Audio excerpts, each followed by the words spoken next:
संविधान हे शोषित वंचितांचे शस्त्र आहे. भारतीय संविधान हे केवळ कायद्यांचे संकलन नाही, तर ते एका महान सामाजिक क्रांतीचे लिखित रूप आहे. हजारो वर्षांच्या अन्याय, विषमता, शोषण, अस्पृश्यता, जातीभेद, लिंगभेद आणि आर्थिक शोषणातून मुक्त होण्यासाठी भारतीय समाजाला एक ठोस, न्याय्य आणि मानवतावादी मार्गदर्शक तत्वांची गरज होती. ही गरज पूर्ण करणारे साधन म्हणजे भारतीय संविधान. त्यामुळेच संविधानाला केवळ कायदेशीर दस्तऐवज न म्हणता शोषित वंचितांचे शस्त्र असे संबोधले जाते, कारण संविधानाने शोषित, वंचित, दुर्बल, उपेक्षित घटकांना हक्क दिले, संरक्षण दिले आणि अन्यायाविरुद्ध लढण्याची ताकद दिली. ऐतिहासिक पार्श्वभूमी. भारताचा इतिहास पाहिला तर समाजव्यवस्था दीर्घकाळ अन्यायावर आधारलेली होती.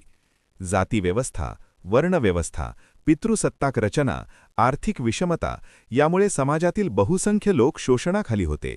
शिक्षण, संपत्ती, सत्ता आणि प्रतिष्ठा या गोष्टी काही विशिष्ट वर्गांपुरत्याच मर्यादित होत्या.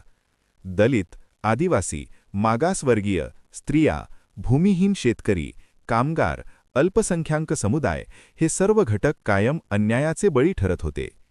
या परिस्थितीत डॉक्टर बाबासाहेब आंबेडकर यांच्यासारख्या विचारवंतांनी समानता, स्वातंत्र्य, बंधुता आणि न्याय या मूल्यांचा पुरस्कार केला.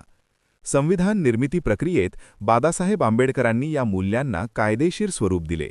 त्यामुळे संविधान हे केवळ सत्ताधाऱ्यांचे साधन न राहता सामान्य माणसाचे हक्कांचे शस्त्र बनते. भारतीय संविधानाची मूल्ये म्हणजेच आपल्या लोकशाही व्यवस्थेची आत्मा आहेत. ही मूल्ये समाजाला समानता, स्वातंत्र्य, बंधुता आणि न्याय यांच्या आधारे एकत्र बांधून ठेवतात. संविधान प्रत्येक नागरिकाला विचार स्वातंत्र्य, अभिव्यक्ती स्वातंत्र्य, धर्मस्वातंत्र्य तसेच समान हक्क देऊन मानवाच्या मूलभूत प्रतिष्ठेला सर्वोच्च स्थान देते. सामाजिक, आर्थिक आणि राजकीय न्यायाच्या माध्यमातून दुर्बल घटकांना संरक्षण देणे, अन्यायाविरुद्ध उभे राहणे आणि सर्वांना समान संधी उपलब्ध करून देणे ही संविधानाची प्रमुख मूल्ये आहेत. विविधतेत एकता राखत शांतता, सहअस्तित्व आणि मानवतावाद यांना प्रोत्साहन देणारे हे संविधान भारताच्या प्रगतीचा नैतिक व वैचारिक पाया आहे. संविधानाचे मुख्य घटक. 1. राज्यरचनेचे नियम. देशात कोणते अंग असतील? विधिमंडळ कायदे बनवते. कार्यपालिका कायदे अंमलात आणते. न्यायपालिका न्याय देते. 2.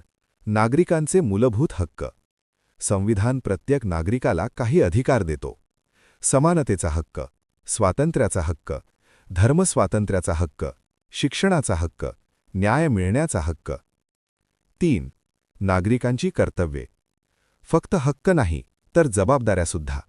संविधानाचा आदर करणे, देशाचे कायदे पाळणे, राष्ट्रीय एकता राखणे, पर्यावरणाचे संरक्षण करणे. भारतीय संविधानाबद्दल थोडक्यात. भारतीय संविधान हे जगातील सर्वात मोठं लिखित संविधान आहे. लागू झाले 26 जानेवारी 1950. संविधान समितीचे अध्यक्ष डॉक्टर बाबासाहेब आंबेडकर. भारताला बनवते सार्वभौम, समाजवादी, धर्मनिरपेक्ष, लोकशाही, प्रजासत्ताक.